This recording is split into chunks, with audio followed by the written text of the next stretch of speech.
everyone, it's Missy back here with another video. And today, we finally got the news we've all been waiting for. We finally have news on the Fire Emblem showcase.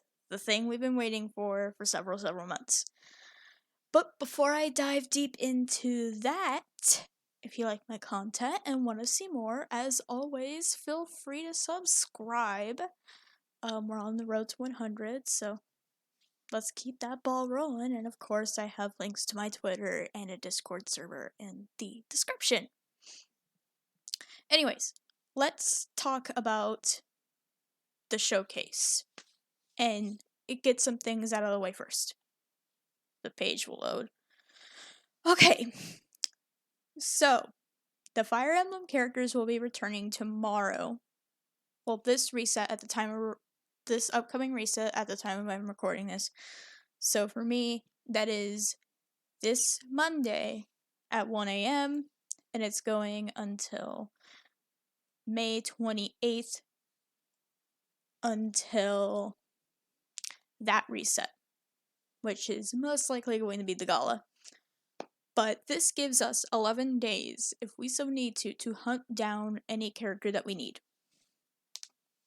So if you are missing any Fire Emblem characters and you do want to go for them, this is your absolutely best chance to get them, because these guys are still limited.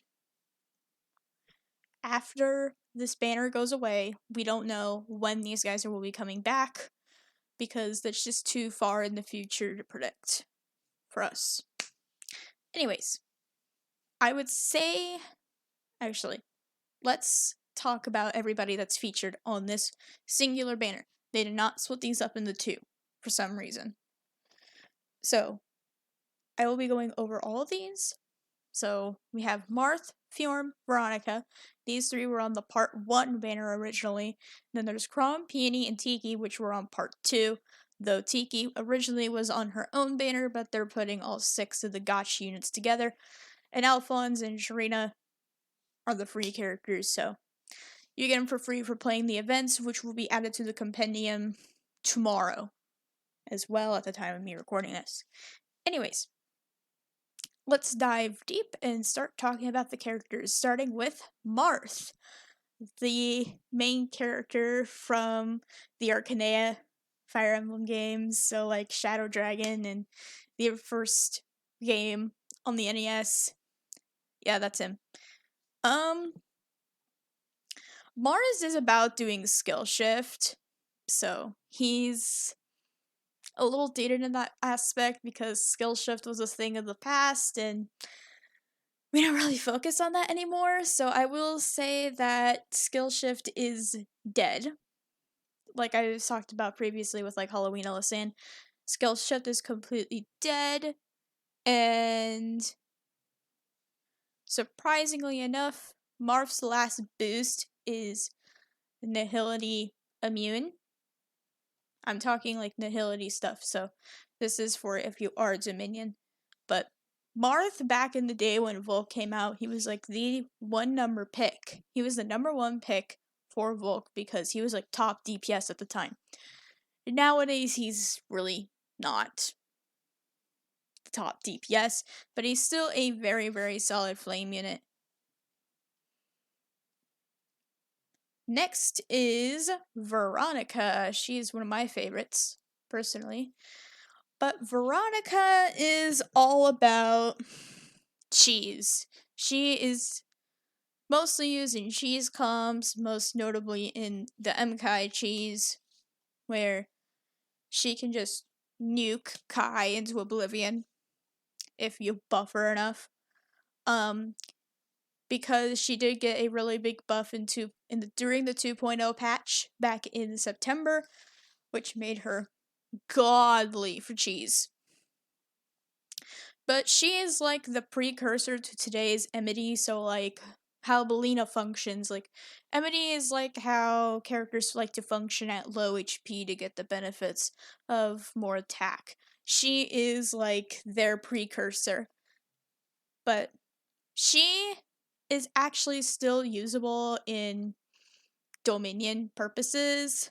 However, we don't have anything shadow content wise for us to see her in. She does lose her last destruction ability, but she can function just fine without it. It's not really an issue, because you'll be doing a lot of damage if her HP is low anyways, but I don't think if Creeping Corrosion is in whatever Shadow Dominion content comes out, that'll be a thing, so her numbers will be a bit wonky in Dominion if she is going to be used there. We don't know as of right now.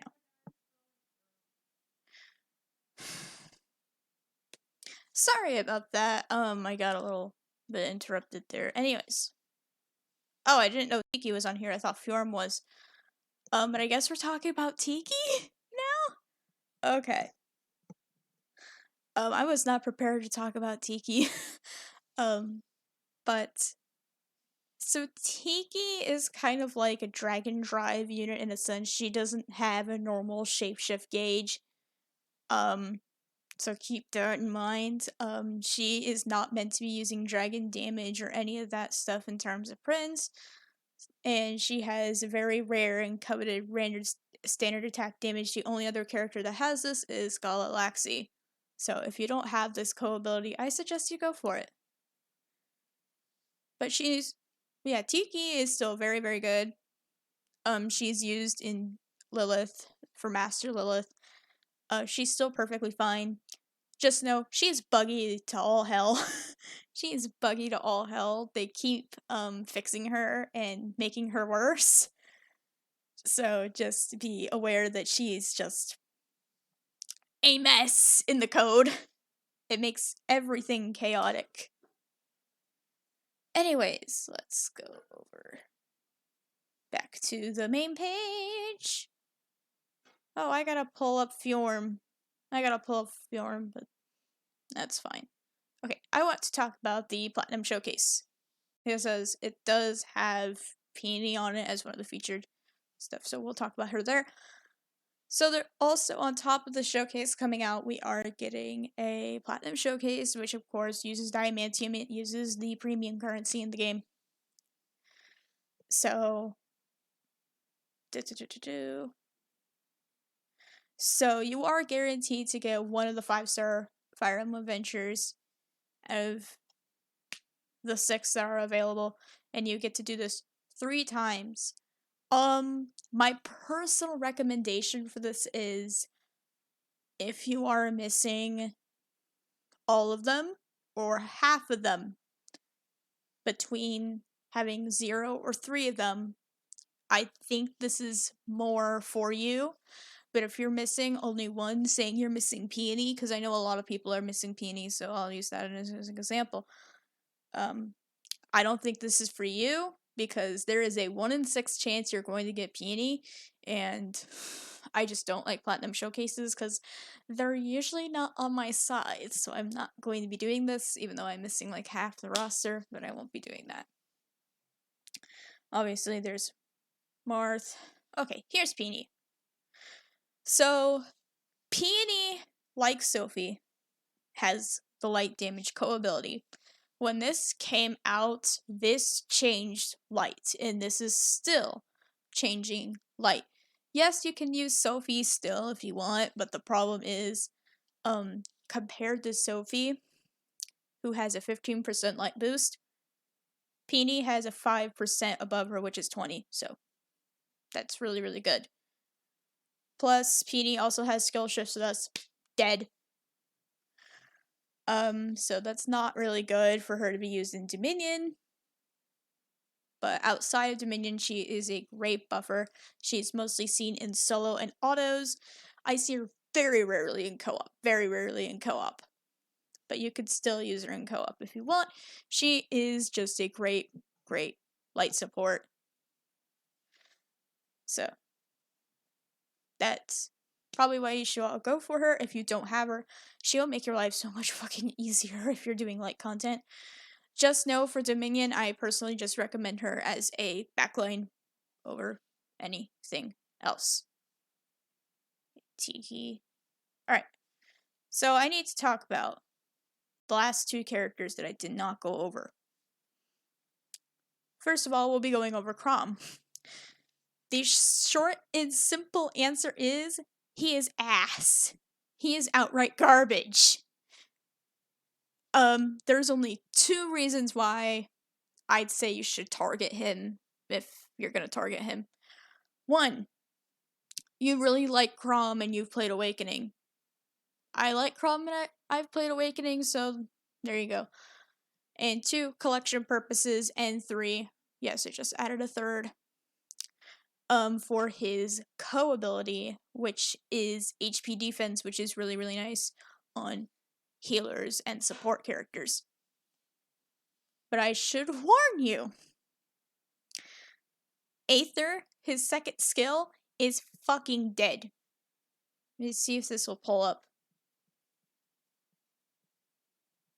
Literally says, right here, Flames of Awakening is nullified. As a result, all versions of Aether cannot be used at all.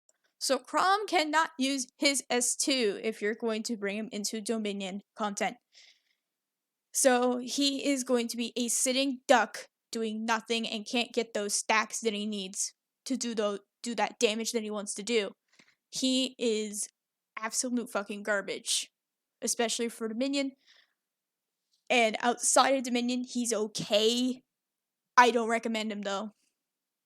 Personally, it's mostly just for like fun, I guess. I don't know. I wouldn't fucking use him. I wouldn't use him. Also, now let's go to Fjorm. There she is. I was worried because R is one of my hotkeys. Here's Fjorm.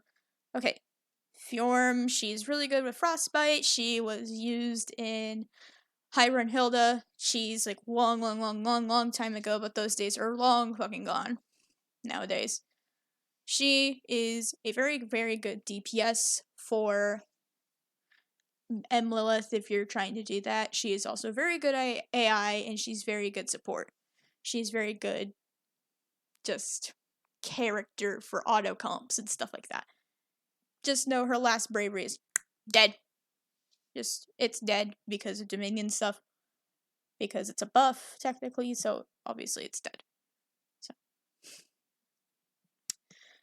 before I do go over the 2 free units, because I do want to go over the 2 free units real fast, what is my consensus on the banner? If you don't have any of these characters, or if you're missing one and it's like a character that is really, really good, like say Peony or Tiki, go for them. Go for it. A lot of people have been saving up for this. So, this is your best chance, and don't sleep on it because they will be gone before you know it. And you'll have to wait a full year for them to come back, which is not fun.